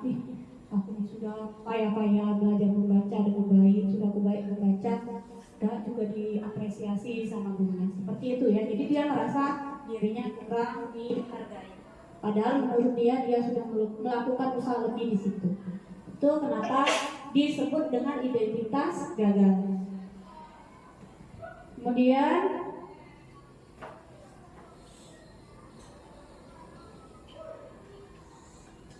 nah ini yang disebut dengan konsep disiplin dengan identitas sukses. Jadi Bu, hukum tadi tidak boleh kah? Sebenarnya kita menyebutnya jangan hukuman, tapi konsekuensi. Ada perbedaan ya antara hukuman dengan konsekuensi. Kalau hukuman itu kita fokus dengan emosi kita tanpa memikirkan anak-anak tadi mungkin dibentak, dipelototi, ditunjuk-tunjuk. Sementara kalau konsekuensi ini cara kita menyampaikannya itu datar. Jadi diusahakan tanpa ada emosi, tidak ada pelibatan emosi. Kita hanya mengingatkan anak-anak peraturannya bagaimana. Nah, kira-kira kalau kamu melanggar apa yang terjadi? Kemudian di peraturan misalnya di hukumnya seperti ini, ya maka kita bukan hukuman ya, konsekuensinya seperti itu, maka kita wajib memberikan yang seperti itu kepada anak tersebut. Jadi tidak ada emosi berlebihan di konsekuensi, berbeda dengan hukuman. Nah kemudian biasanya hukuman itu senang-senang gurunya, sesuka-suka hati gurunya, apakah disuruh lari lapangan kah, apakah disuruh menyiram bunga kah, itu biasanya yang disebut dengan hukuman. Kalau konsekuensi ini memang sudah ada di peraturannya seperti itu. Nah biasanya ini sesuatu harus terjadi. Jadi kalau misalkan anak-anak itu melakukan kesalahan, maka harus ada tindak lanjutnya. Kenapa? Maka disebut itu sesuatu harus terjadi. Karena dia melakukan pelanggaran, maka konsekuensinya harus ada. Kemudian tidak nyaman sementara, misal dia mau pinjam buku temannya, tarik-tarikan, ujung-ujungnya robek di bagian kertas tugasnya. Tentu saja temannya merasa dongkol kan, marah. Nah, kalau misalnya kita memberikan hukuman, memang lah kau ya, jemur kau di lapangan. Nah, itu hukuman. Tapi kalau konsekuensi bagaimana? Sudah, kamu duduk, kamu catatkan punya temanmu ini. Seperti itu, kurang lebihnya seperti itu. Jadi artinya konsekuensi ini dia melakukan sesuatu, ya kan, timbal balik dari apa kelakuan dia. Misal kalau dia numpahkan air, maka konsekuensinya dia melap airnya aja sampai kering seperti itu. Itu sederhananya kalau di rumah kita. Kemudian akan terjadi penguatan jangka panjang karena anak menyadari kalau dia membuat ini ke depannya, maka nanti dia yang harus memperbaikinya. Jadi nanti dia akan berusaha menjaga dirinya supaya hal tersebut tidak terulang lagi. Kalau dia tidak mau melakukan lagi, ya otomatis kan seperti itu. Misalnya dia mau pinjam tugas temannya tadi dengan tujuan buat mencontek. Nah, karena buku temannya robek, otomatis kita suruh dia mengerjakan ulang punya temannya, akan menuliskan ulang. Mungkin didiktekan oleh temannya yang punya tugas tadi. Nah, setelah dia mengerjakan punya temannya, maka dia juga harus mengerjakan punyanya dia. Seperti itu kan. Nah, itulah kenapa dia akan menjadi penguatan jangka pendek. Kemudian akan terjadi yang namanya stimulus respon. Artinya kalau dia melakukan ini, maka responnya akan seperti ini. Kemudian murid belajar taat. Baru belajar tapi belum menyadari. Kalau saya begini nanti disuruh begini karena peraturannya seperti ini. Kemudian ini murid kehilangan hak. Maksudnya kehilangan hak itu misal seharusnya tadi kan dengan kejadian contoh dia merobek buku temannya, seharusnya temannya sudah istirahat, dia bisa istirahat, jadi tidak bisa istirahat karena mengerjakan punya temannya tadi. Itu yang disebut dengan kehilangan hak sementara. Nah, kemudian nanti akan menciptakan konsep diri baik, walaupun bukan berasal dari dalam dirinya, tapi dia akan berusaha membuat dirinya menjadi lebih baik karena tidak mau mendapatkan konsekuensi. Nah, kalau yang diharapkan yang lebih lagi yaitu restitusi, yang pertama merupakan pilihan. Artinya untuk melakukan misal anak melanggar, maka pilihan-pilihan itu diserahkan kepada anak-anak, ya. Kemudian akan terjadi penguatan jangka panjang. Jadi akan terjadi penguatan jangka panjang. Kemudian akan terjadi yang namanya teori kontrol, mendorong disiplin positif pada anak. Kemudian murid belajar memecahkan masalah atau bertanggung jawab. Kemudian konsep diri akan menjadi lebih kuat. Jadi contohnya kayak gini, Bu. Kalau misalnya ada anak-anak terlambat, kemudian diberikan hukuman lari lapangan 3 kali. Menurut Bapak Ibu itu hukuman atau konsekuensi? Hukuman. Nah, kemudian ada anak terlambat di pelajaran olahraga. Ada anak terlambat di pelajaran olahraga. Teman-temannya sudah melakukan pemanasan. Sama gurunya dia disuruh lari 3 kali. Menurut Bapak Ibu itu hukuman atau konsekuensi? Konsekuensi. Berarti sudah paham ya, yang mana hukuman, yang mana konsekuensi. Artinya kalau konsekuensi itu memang berkaitan dengan pembelajaran di saat itu. Nah, ini 5 posisi kontrol guru. Yang pertama penghukum. Ini yang pertama penghukum. Yang kedua pembuat merasa bersalah. Yang ketiga teman.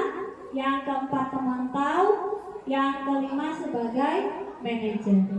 Kira-kira posisi kita di mana? Lihat-lihat lagi ke dalam diri yang mana ya? Kayaknya pemantau kah?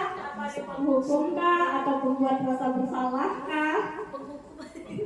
Kalau saya aja sering merasa saya lebih berada di penghukum dan pemantau. Kalau menurut saya, diri saya ya. Nah, kira-kira menurut Bapak Ibu bagaimana? Apa perbedaannya?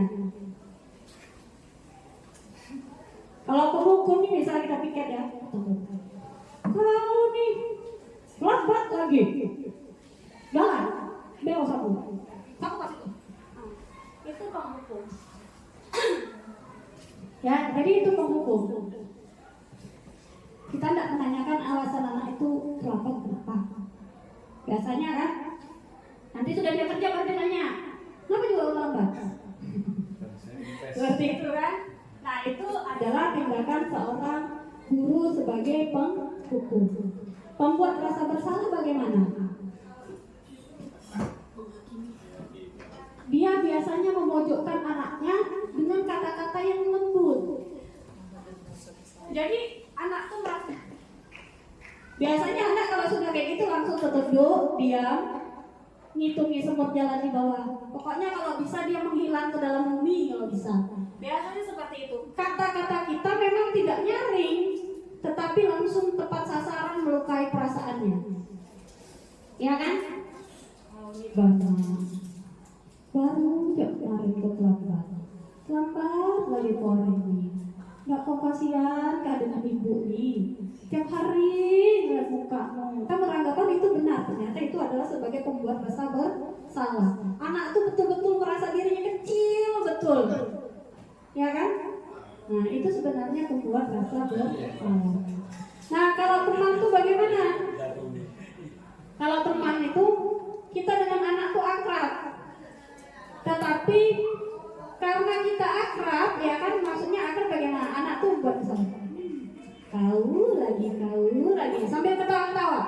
Dada orang lain yang membuat salah selain dirimu nih. Sambil ada elus-elus misalnya. Kapan juga kau berubah nih? Kayak gitu kan? Maksud kita supaya akrab.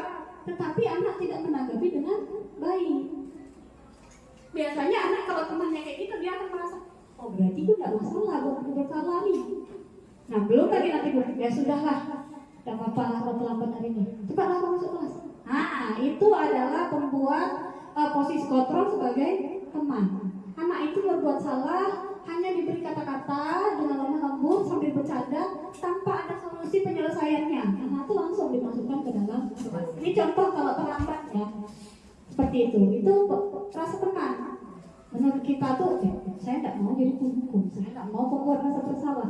Maunya anak tuh menyadari sendiri, tapi cara kita salah. Memposisikan diri kita sebagai teman, akhirnya anak tersebut karena merasa teman, nggak apa-apa kalau aku nanti berbuat salah, ada aja ibu Rosidah kan, kita teman sudah akrab seperti itu. Akhirnya anak itu dengan kita itu bukan membuat istilahnya seperti menjadikan kita ini, enggak, tapi sebagai tameng dia.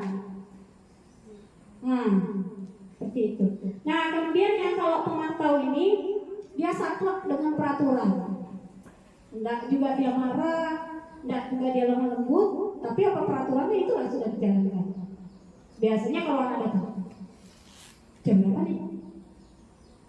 Jam 7.30 Pak. Tahu kok, jam berapa kita masuk?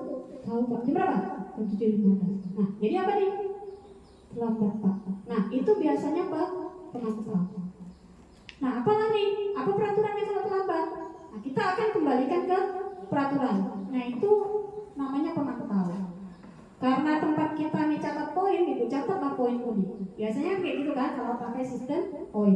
Jadi pemantau ini apa-apa yang dilakukan anak-anak harus dicatat sesuai dengan peraturan yang ada.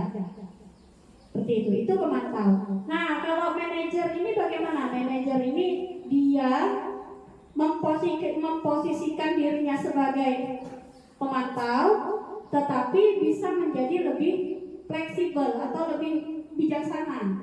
Dalam artian kalau misalnya di peraturan saklek dicatat, tapi kalau manajer ini enggak. Anak tuh dipanggil dulu, dikasih strategi segitiga restitusi, ya kan? Nah, kemudian anak tersebut berusaha mencari solusi dari permasalahan dia.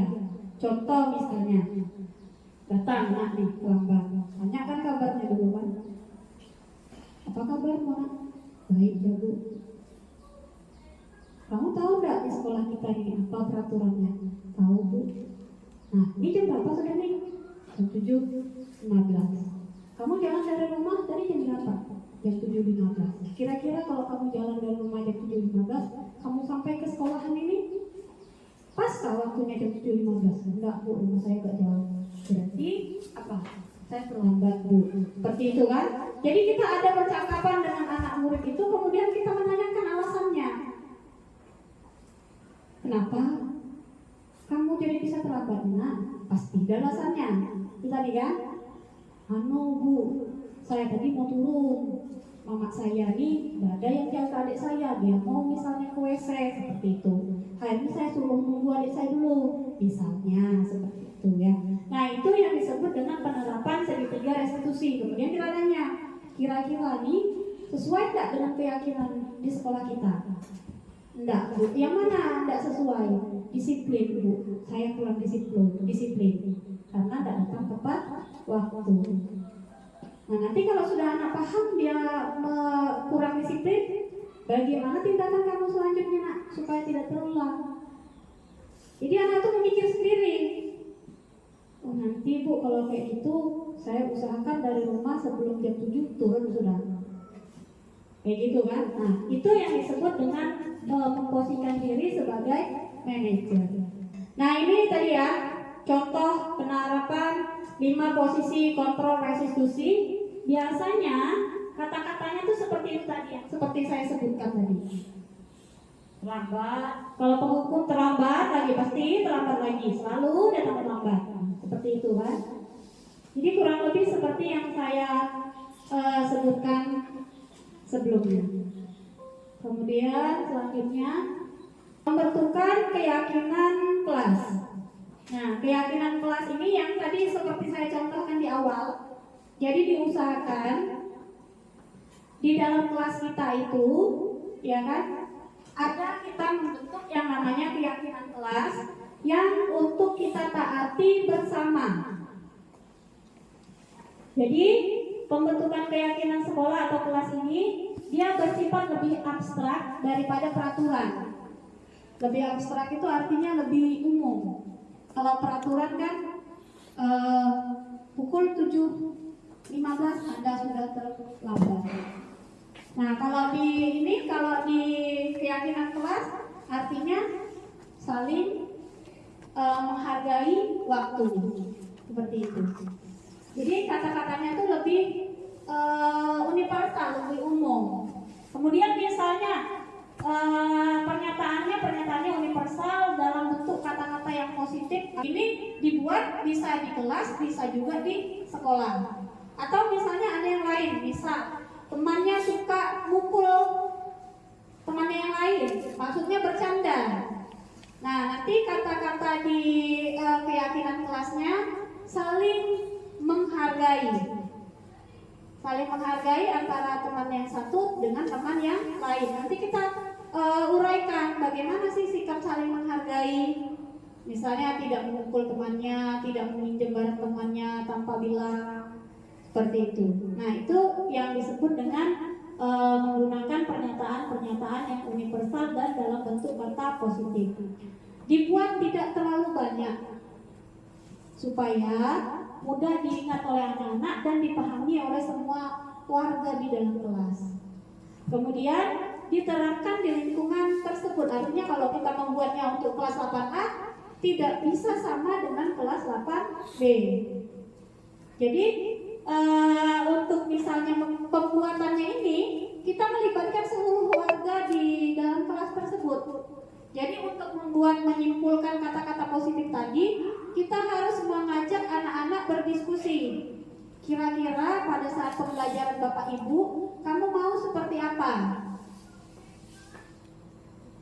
Kita tanya pendapat mereka. Boleh misalnya menuliskan langsung ke papan tulis, boleh mereka ngomong kita tuliskan. Jadi setiap anak satu-satu tuh dimintai pendapatnya semua. Nanti kita pilih, kalau yang sama kita kumpulkan jadi satu kelompok, ya kan, makanya nantinya menjadi tidak terlalu banyak. Baru kita rumuskan sama-sama. Misalnya tidak boleh menyontek, ada yang tulis di situ kan, tidak boleh menyontek, tidak boleh pinjam barang sembarangan tanpa ngomong. Nah, berarti itu masuk di saling menghargai sama jujur. Nanti kata-kata yang dibuat adalah saling menghargai, saling jujur. Jujur itu tadi kan untuk tindakan yang mencontek, seperti itu. Nah, kemudian yang selanjutnya tadi melibatkan seluruh warga sekolah, warga kelas tadi kan melalui kegiatan curah pendapat. Yang tadi saya contohkan di awal kan menanyakan, bersedia meninjau kembali keyakinan kelas dari waktu ke waktu. Nah, dengan adanya keyakinan kelas ini, nanti kita mudah mengingatkan anak-anak tentang keyakinan kita untuk menerapkan segitiga restitusi. Jadi pada saat anak melanggar, kita tinggal tanyakan sesuai tidak dengan keyakinan kelas kita, seperti itu.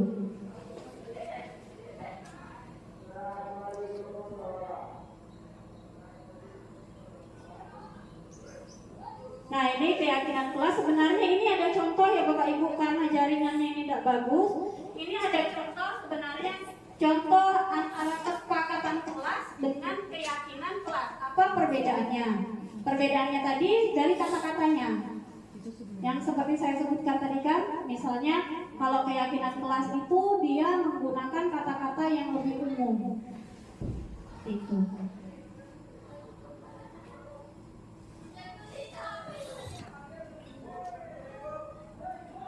Kemudian selanjutnya ada segitiga restitusi. Segitiga restitusi ini merupakan salah satu cara untuk menanamkan disiplin positif pada murid dengan berdialog dengan murid untuk mencari solusi terhadap permasalahan anak sehingga anak menyadari keyakinannya dan berproses untuk menjadi murid yang merdeka. Maksudnya bagaimana Bu? Kok panjang kali kata-katanya? Sebenarnya kita sudah melakukan tetapi tidak secara berurutan. Misal kalau ada anak melakukan kesalahan, pasti kita tanya alasannya kenapa membuat tuh, ya kan? Banyak kan kita pasti menanyakan. Nah itu di segitiga restitusi itu ada yang namanya menanyakan alasan anak berbuat melakukan itu. Tetapi jarang kita mengaitkan dengan nilai kebajikan. Jarang kita mengaitkan dengan nilai kebajikan yang ada di sekolah kita. Jadi jarang kita mengaitkan dengan keyakinan yang ada di sekolah kita. Nah, untuk segitiga restitusi itu ada yang namanya tahapannya ya. Segitiga restitusi itu ada yang namanya menstabilkan identitas. Yang bagian bawah menstabilkan identitas, ya kan? Setiap orang pasti pernah melakukan kesalahan. Itu biasanya kata-kata yang disebutkan atau diberikan. Kemudian kamu bukan satu-satunya yang pernah melakukan ini. Itu kata yang seharusnya kita keluarkan ke anak-anak untuk menstabilkan identitas. Artinya itu apa? Untuk membuat anak ini tadi merasa, biasanya anak-anak kalau melakukan kesalahan pasti sudah di dalam dirinya, aduh, dihukum lah ini. Sudah takut duluan kan? Nah itu untuk menstabilkan kondisinya supaya dia bisa mengeluarkan apa sebenarnya permasalahan dia. Kita stabilkan dulu identitasnya itu dengan membuat kalau kesalahan yang dia lakukan tadi sebenarnya ya nggak apa-apa. Namanya kita pasti pernah berbuat kesalahan, tetapi bagaimana caranya kita belajar dari kesalahan kita sehingga kesalahan itu tidak terulang kembali. Itu harapannya seperti itu. Jadi anak itu distabilkan dulu, baik itu dari segi emosinya, dari segi pikirannya. Begitu sudah distabilkan, baru kita masuk ke validasi tindakan yang salah. Nah, untuk validasi tindakan salah ini biasanya kamu pastinya punya alasan untuk melakukan ini. Seperti itu. Ya kan ditanya dulu, adakah cara untuk menyelesaikan adakah cara yang lebih baik atau efektif untuk mendapatkan apa yang kamu inginkan atau yang kamu harapkan.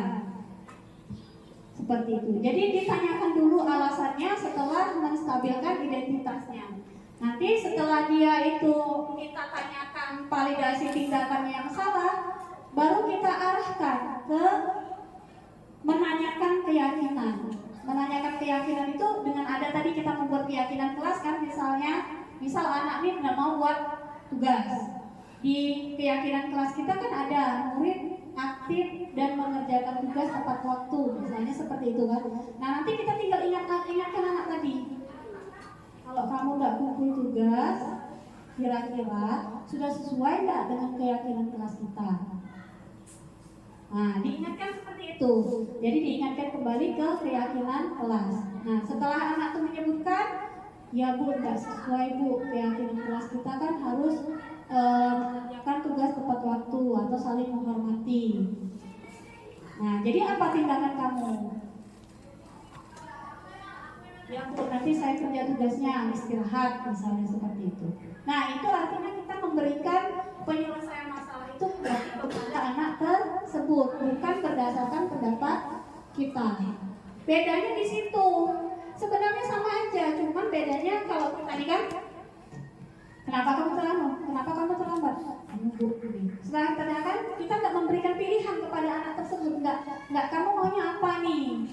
Karena kamu terlambat nih, seperti itu kan? Enggak. Tapi kita langsung, ya sudahlah kamu buat ini aja, begitu kan? Jadi itu dari diri kita, bukan dari diri si anak. Diusahakan itu adalah dari diri anak tersebut, sehingga anak itu nanti menyadari, baru diarahkan lagi ke nilai-nilai kebajikan yang dihargai di sekolah kita. Misalnya dikembalikan ke peraturan sekolah seperti itu. Nina, kalau kamu bersikap seperti ini, maka nanti melanggar peraturan sekolah yang seperti ini. Tindakannya begini. Nah, seperti itu. Itu yang disebut dengan segitiga restitusi. Nah, ini materi terakhir ya. Terakhir dari apa yang saya sampaikan. Dari awal sampai akhir, Bapak Ibu kira-kira ada nggak yang mau ditanyakan? Ya, Pak Heru. Maju.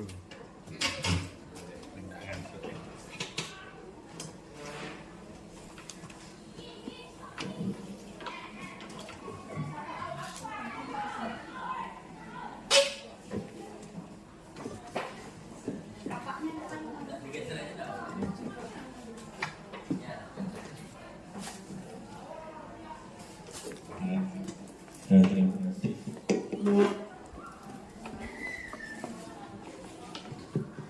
Saya ingin menanyakan masalah yang awal, masalah anak punya potensi atau punya kodrat sejak bakat yang dari lahir, pemberian Tuhan. Nah, untuk memperhatikan itu, jadi contoh ya, contoh seumpama ada anak kita, ternyata dia punya kelebihan, dia senang atau punya kelebihan pelajaran bahasa Inggris, tetapi dia ini tidak suka, bukan tidak suka, tapi lemah tentang pelajaran yang lain, contoh atau IPA, IPS dan lain-lain ya. Ternyata dia cuma kelebihannya cuma senang bahasa Inggris. Nah, mungkin pada kenyataannya semua guru pinginnya anak yang suka bahasa Inggris, seumpama contoh IPA, seumpama ya, oh ini ternyata lemah ini IPA ini, enggak tuntas, ulangan kurang ya. Nah, kemungkinan yang terjadi mungkin guru itu nanti menekan anak itu, kan kebanyakan kan begitu, enak dong belajar atau begini. Padahal anak ini sebenarnya kesukanya bahasa Inggris.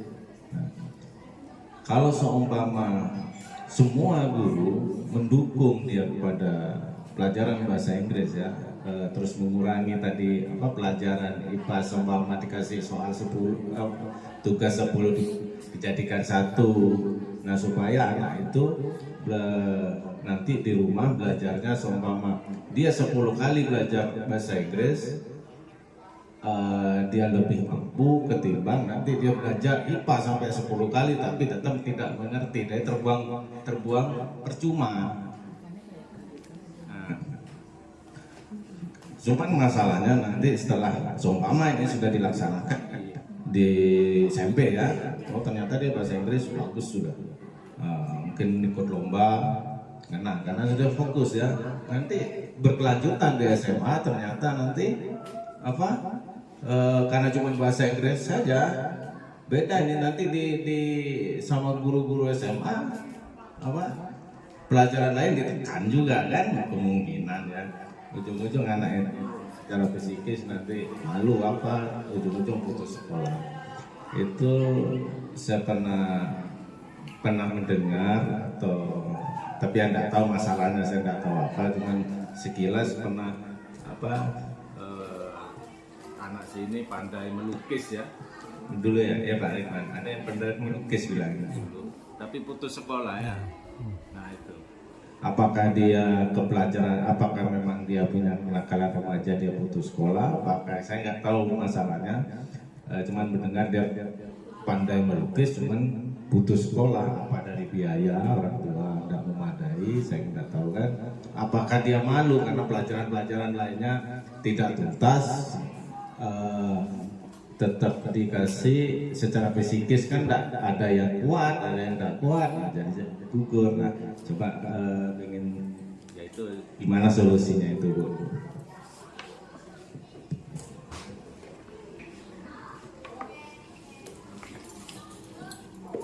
Ya, terima kasih Pak. Jadi menurut apa yang saya tangkap dari Bapak tadi, jika seorang anak misalnya memiliki kemampuan lebih di suatu bidang, dicontohkan tadi pelajaran bahasa Inggris sama pelajaran melukis, ya kan? Tetapi di pelajaran lain dia tidak suka atau ditekan. Nah, bagaimana solusinya? Di kurikulum Merdeka itu Pak, siswa diberikan pilihan dalam membuat tugasnya. Mungkin solusi dari saya untuk yang bahasa Inggris misalnya kan, kita mungkin minta tugasnya IPA dalam bentuk bahasa Inggris. Seperti itu.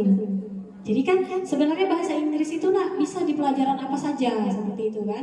Nah, coba kamu Pak misalnya nih pencernaan, alat-alat pencernaan yang tadinya dalam bahasa Indonesia, karena kamu hobinya bahasa Inggris, bisa nggak kamu buatnya dalam bahasa Inggris? Mungkin anak itu akan merasa lebih tertarik kan, karena sesuai dengan apa yang dia gemari seperti itu. Nah, matematika bagaimana Bu? Bisa kan? Ya tentu saja bisa. Mungkin dia mengganti kata-kata bahasa Inggris, bahasa Indonesianya ke dalam bahasa Inggris. Nah, kemudian nanti kalau misalkan nih ada kelompok tugas atau apa, dia kan Bu tetap bahasa Inggris. Mungkin kita minta dia membuat presentasi dalam bahasa Inggris, sehingga kan itu menjadi memperdalam kemampuan anak tersebut di dalam bahasa Inggris. Nah, maksudnya kurikulum Merdeka itu seperti itu Pak. Jadi kita yang jadi guru jangan terlalu kaku. Jadi tidak semua tugas itu disamaratakan setelah kita mengetahui anak tersebut kemampuannya apa. Loh Bu, bagaimana kalau misalnya anak tersebut hobi nyanyi? Bagaimana dengan pelajaran IPA? Nyambung kah? Bisa. Kita minta misalnya dia membuat lagu mengenai sistem pencernaan, atau membuat puisi tentang sistem pencernaan. Banyak kan sekarang kan yang materi-materi digubah menjadi lagu, dinyanyikan dalam bentuk lagu. Itu karena apa? Karena orang memiliki hobi yang berbeda-beda atau kesenangan yang berbeda-beda. Nah, kalau misalnya yang suka melukis, di IPA kan banyak. Misalnya, coba kamu gambarkan ekosistem yang ada di lingkungan kita. Kalau anak IPA biasa kan pasti dia membuat rantai makanan. Kalau yang orang biasa pasti hanya akan menuliskan rumput, kemudian ada kelinci, ya kan? Nah, nanti kita minta kalau yang hobi melukis, kamu buat tuh rumputnya dalam bentuk lukisan. Nanti diberi tambahan tanda panah, misalnya dimakan oleh kelinci. Kelincinya kamu gambar secantik mungkin. Jadi di sini harapannya guru-guru itu bisa memodifikasi pembelajarannya atau memodifikasi tugas anak-anak dan menghargai tugas anak-anak tersebut sesuai dengan kemampuan yang mereka miliki atau hobi yang mereka senangi. Jadi kita guru jangan hanya terfokus, makanya kita membuat pembelajaran, membuat tugas sesuai dengan bakat dan minat anak. Bu, bagaimana kalau di kelas itu banyak betul anaknya baru bakatnya beda-beda? Ya kan? Berarti banyak betul lah PR gurunya tuh misalnya. Kalau anaknya hobi IT misalnya, kita suruh aja dia, coba kamu bikin poster di Canva tentang sistem pencernaan, karena dia hobi IT kan, pasti dia lebih mahir kayak gitu. Atau anak yang hobi main game, kita kasih misalnya tugasnya dalam bentuk game, karena sekarang juga game-game tentang pelajaran seperti itu. Jadi sebenarnya kalau sekarang kita mau lagi belajar lagi, melihat lagi, contoh lagi yang lain ya kan, banyak sebenarnya terbukti dari apa yang kita alami kendala di lapangan.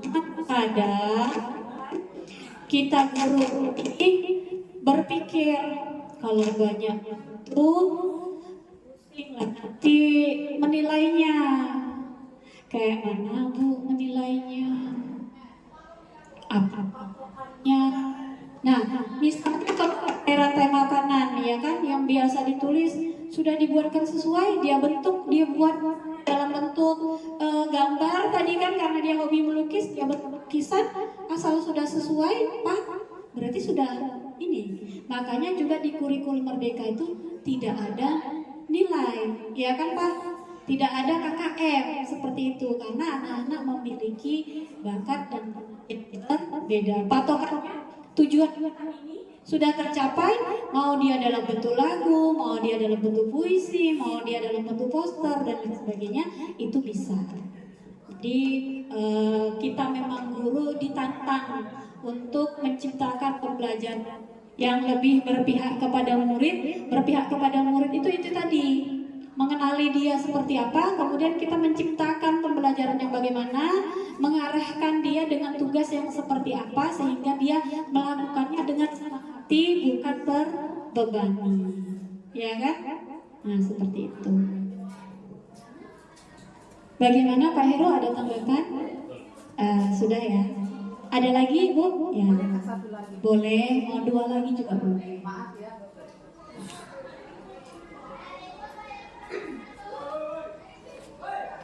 Ya, Bu. Ini yang berhubungan dengan ilustrasi yang sudah Ibu jelaskan. Dalam budaya positif, pada saat guru menyampaikan sesuatu yang tidak sesuai dengan aturan di sekolah, ilusi. Nah, kadang-kadang kan Bu, karena kita ini terdiri dari guru yang majemuk, pasti berbeda-beda wataknya. Nah, apakah guru yang sering menyampaikan kalau ada kesalahan, nanti dikeluarkan kamu dari sekolah ini? Saya kadang-kadang kalau ada guru yang menyampaikan seperti itu, saya sedih. Karena apa? Dari satu sisi kita membutuhkan guru, kok dari satu sisi sering mengeluarkan kata-kata, nanti itu kan mengancam, keluarkan dari sekolah. Nah, bolehkah Bu, dari kita guru yang terdiri dari kemajemukan ini, ada aturan dari sekolah pada saat guru itu menghadapi hal-hal yang tidak sesuai dengan aturan, kita seragamlah apa yang patut kita sampaikan kepada anak-anak yang sifatnya positif. Ya, itu mungkin yang jadi kesepakatan kita. Apakah itu nanti dibuat dalam visi dan misi sekolah, saya tidak tahu. Ya, menurut saya tolong dicari solusinya ini. Terima kasih. Terima kasih Bu Ramina, masukan yang sangat bagus buat sekolah kita. Karena itu tadi, pada saat ada 5 posisi kontrol, saya sempat bilang kan, coba Bapak Ibu renungi, pahami posisi kita di mana.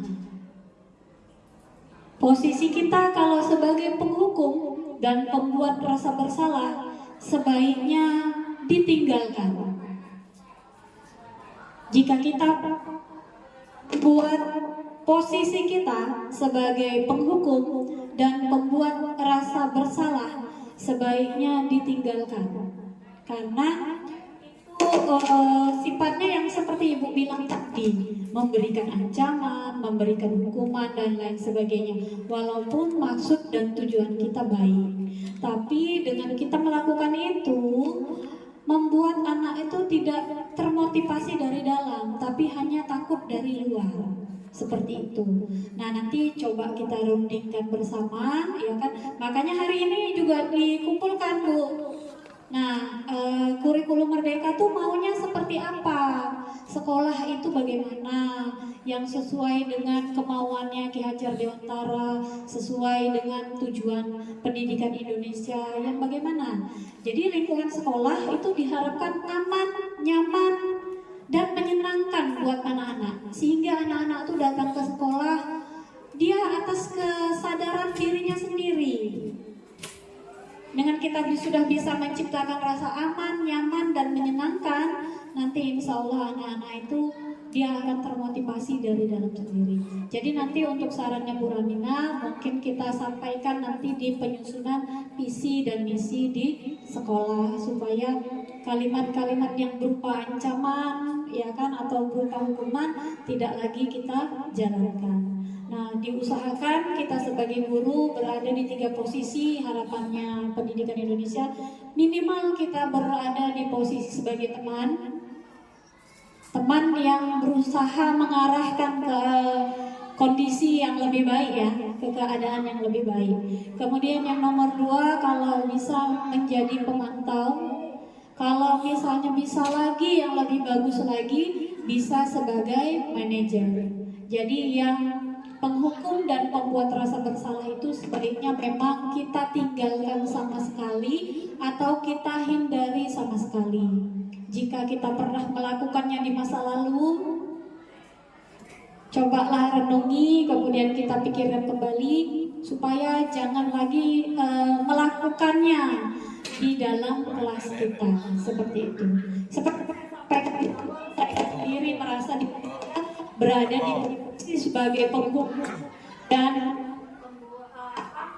sebagai, karena saya merasa sendiri Bu, kalau saya pikir kan kadang-kadang ada datang, terlambat, sini, ambil sapu dulu di lapangan. Itu kan sebenarnya adalah sebagai posisi penghukum. Jadi sama-sama kita memperbaiki diri, ya kan, supaya sekolah kita ini menjadi lebih baik lagi, supaya anak-anak datang ke sekolah dengan perasaan aman, nyaman, dan senang.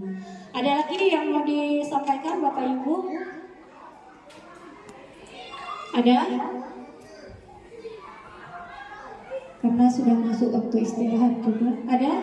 Kalau tidak ada, jadi untuk kegiatan hari ini saya simpulkan, ya kan, budaya positif itu adalah kebiasaan-kebiasaan yang ada di sekolah yang mengandung nilai-nilai kebajikan yang kita terapkan atau kita teladankan kepada anak-anak, sehingga anak-anak itu bisa meniru, mencontoh, menerapkan, dan membentuk karakternya menjadi karakter profil pelajar Pancasila, sehingga hidupnya bisa selamat dan bahagia.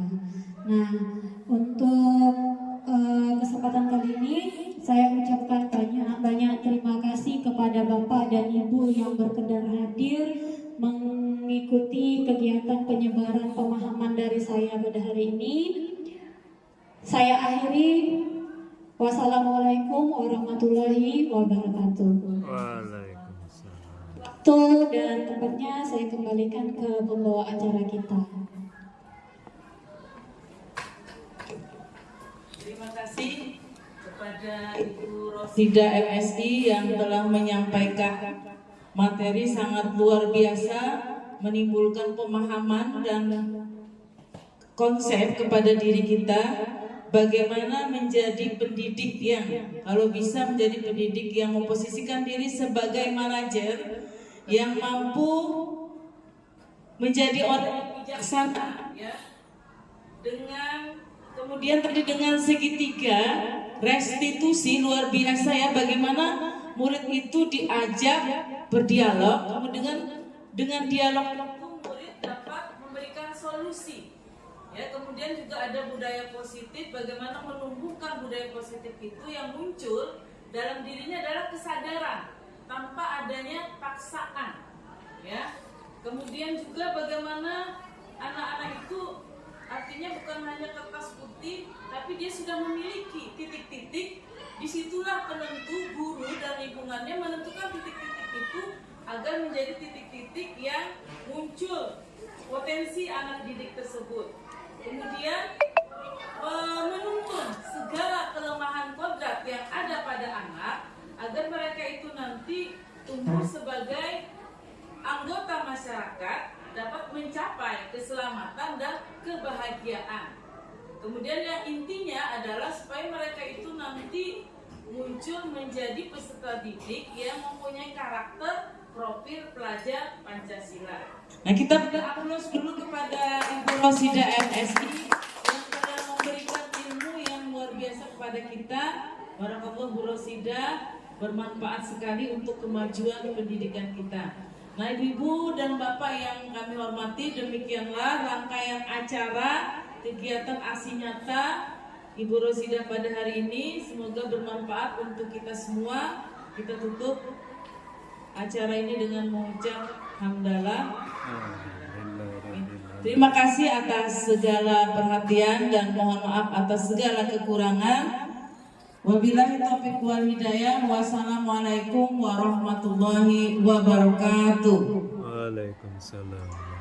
Selamat siang dan salam sejahtera untuk kita semua. Siap.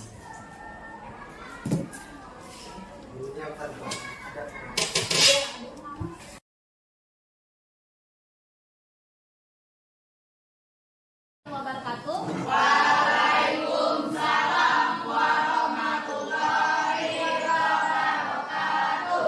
Selamat siang. Siang, Bu. Apa kabar? Baik, Bu. Kami senang. Kami kita semakin semangat. Ya, mudah-mudahan semangat terus ya. Tidak mengantuk dalam pelajaran IPA. Nah, jadi hari ini Ibu akan membuat keyakinan kelas, ya kan? Jadi keyakinan kelas ini kita pakai nanti selama pembelajaran IPA 1 semester ke depan.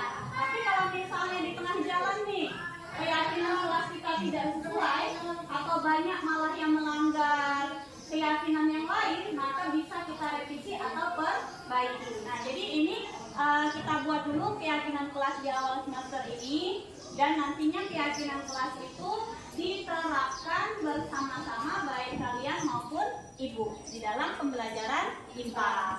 Nah, jadi yang pertama dilakukan adalah nanti akan ibu tempelkan ini, ya kan? Kertas karton.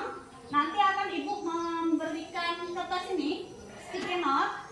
Sticky note ini gunanya untuk apa? Untuk kalian mencurahkan atau menuliskan pendapat kalian mengenai keyakinan kelas yang kita inginkan. Paham ya? Paham. Nah, jadi ini ibu bagikan dulu ya.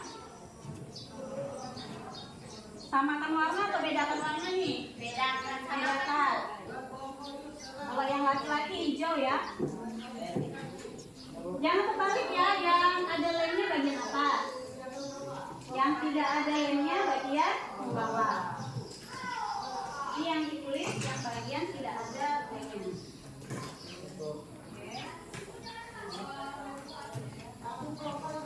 Semua menuliskan ya. Menggunakan kalimat-kalimat yang positif.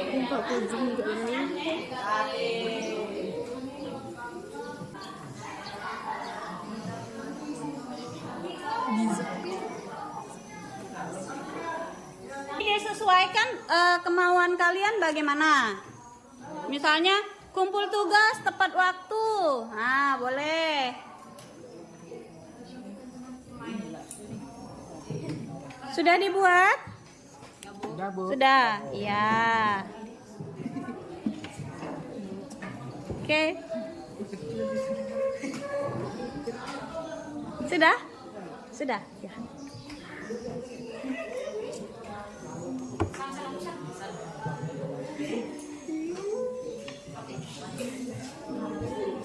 Sudah ya. Nah, yang sudah boleh menempelkan kertasnya ke depan. Ya, yang sudah boleh. Bergantian ya, maju ke depannya. Ya. Satu. Ya, tempel. Yang sudah boleh maju bergantian ke depan untuk menempelkan curah pendapatnya atau pendapatnya. Ya. Ya, silakan maju yang sudah.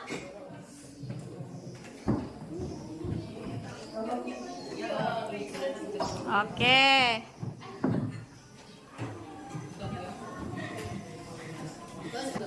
Nanti hasil curah pendapatnya akan Ibu pilah. Kalau sama nanti dijadikan digabung menjadi satu ya.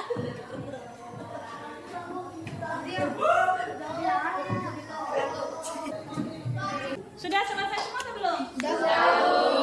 Sudah semuanya menempelkan curah pendapatnya? Sudah, Bu. Kalau sudah, terima kasih ya. Nanti akan Ibu kita lihat sama-sama apa hasil dari curah pendapat kalian. Yang data ini ada data rajin turun ke sekolah. Ya, rajin turun ke sekolah. Kemudian yang ini datang ke sekolah tepat waktu. Kemudian tepat waktu kumpul tugas. Kemudian kelas 8B harus bersih dan nyaman. Kemudian siswa kelas B8B harus tenang. Nah, kemudian kita kelompokkan lagi ya. Ada di sini ya kan, harus mengikuti tata tertib kelas, mematuhi tata tertib sekolah. Ibu gabung dengan menggunakan seragam atau atribut seragam sekolah yang rapi, ya kan? Kurang lebih sama kan? Arti di sini ya. Ini.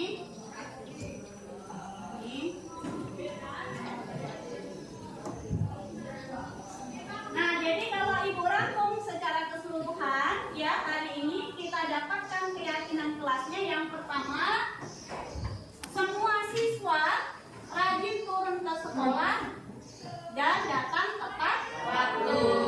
Jadi semua warga kelas di kelas 8B, termasuk Ibu pas pada saat pelajaran IPA. Kemudian tepat waktu mengumpulkan tugas, kemudian rajin mengerjakan tugas, ya itu harapan dari teman kalian. Kemudian di sini ada kelas harus nyaman, aman, bersih dan tenang. Berarti tidak boleh ada yang ribut pada saat jam pelajaran IPA. Kemudian selanjutnya mengikuti tata tertib sekolah termasuk penggunaan seragam sekolah. Kemudian selanjutnya ini tentang pembelajaran. Kalian menginginkan adanya praktek, kemudian ada kerjasama dalam kerja kelompok, selanjutnya tertib dalam pembelajaran. Nah ini ketua kelas dan seluruh warga bertanggung jawab terhadap kelasnya, ya. Kemudian ini pergi izin ke WC, satu pelajaran IPA, satu kali pelajaran IPA hanya boleh satu kali setiap anak, ya, dan maksimal hanya 3 orang. Kemudian saling bertoleransi kita di dalam kelas ini karena berbeda suku, berbeda agama, jadi harus saling bertoleransi. Kemudian ada di sini saling rajin membayar uang kas terkait dengan bendahara sekolahnya ya, bendahara di kelasnya. Kemudian saling menghargai teman antara satu dengan yang lain. Jadi walaupun berbeda tidak boleh saling menyolok teman. Jadi kalau misalkan nanti ada yang menyolok, itu kembalikan lagi ke keyakinan kelas yang sudah kita buat, ya. Kemudian harus jujur karena di sini ada yang menginginkan kejujuran selama pembelajaran di dalam kelas. Jadi kalau mau jujur berarti tidak boleh ada yang saling contek. Paham ya? Nah, sudah sepakat ada yang perlu dikurangi atau perlu ditambahkan? Kata Bu, tambah apa? Apa yang mau ditambahkan? Ada yang mau ditambahkan lagi? Atau cukup dulu sementara? Cukup dulu ya. Nah, ini sementara kita buat ini dulu, ya.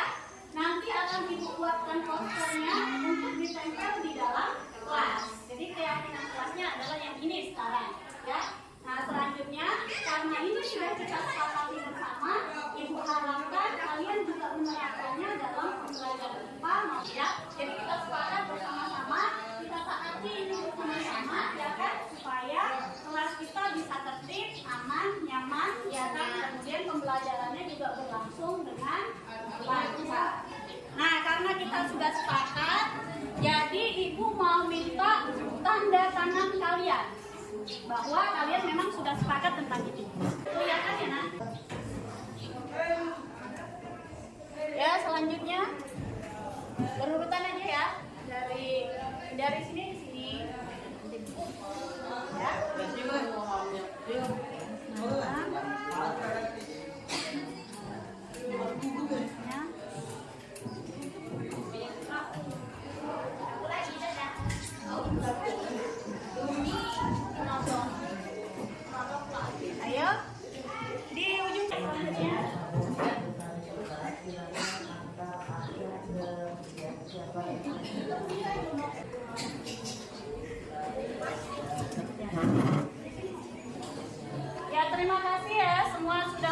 menandatangani keyakinan kelas yang sudah kita buat bersama. Jadi Ibu harapkan ke depannya pada saat pembelajaran IPA kita mematuhi dan menerapkan semua keyakinan kelas yang sudah kita buat. Nah, nanti bagaimana Bu kalau ada yang tidak meyakini atau tidak menerapkan keyakinan kelasnya? Nah, nanti kalau misalnya ada yang melanggar keyakinan kelasnya, yang pertama akan Ibu ingatkan kembali. Nah, nanti cara menanganinya bagaimana? Nanti akan Ibu lakukan tahap segitiga restitusi yang seperti kemarin Ibu praktekkan bersama Saleh. Jadi ditanya kenapa dia melakukan itu, alasannya apa, solusinya bagaimana. Nah, seperti itu ya.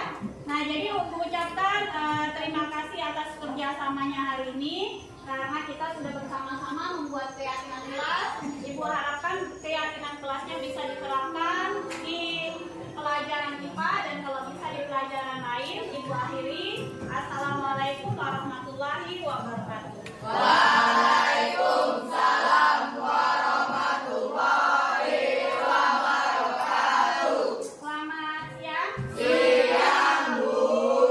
Apa kabar? Baik, Bu. Kami senang. Kami tinggal semakin semangat.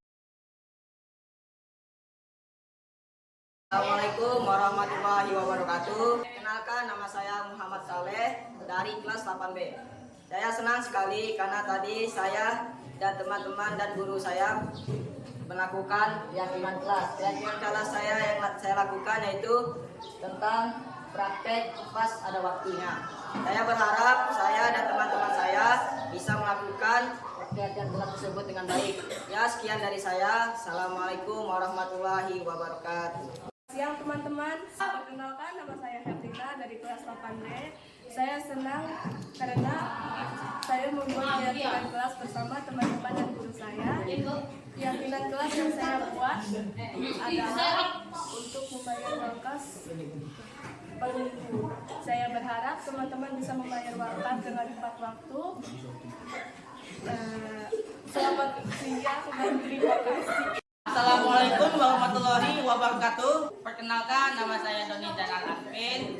Perasaan saya setelah membuat keyakinan kelas, perasaan saya sangat senang. Saya membuat keyakinan kelas mengenai tentang ketenangan.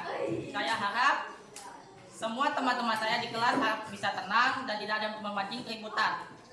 Saya akhiri, wassalamualaikum warahmatullahi wabarakatuh. Assalamualaikum warahmatullahi wabarakatuh. Perkenalkan, nama saya Sani, saya dari kelas 8B. Perasaan saya sangat senang setelah membuat keyakinan kelas. Saya membuat keyakinan kelas mengenai rajin turun sekolah. Saya berharap teman-teman saya mematuhi keyakinan kelas tersebut.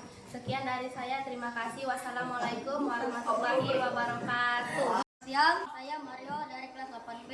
Keyakinan yang saya buat adalah menjaga kebersihan kelas.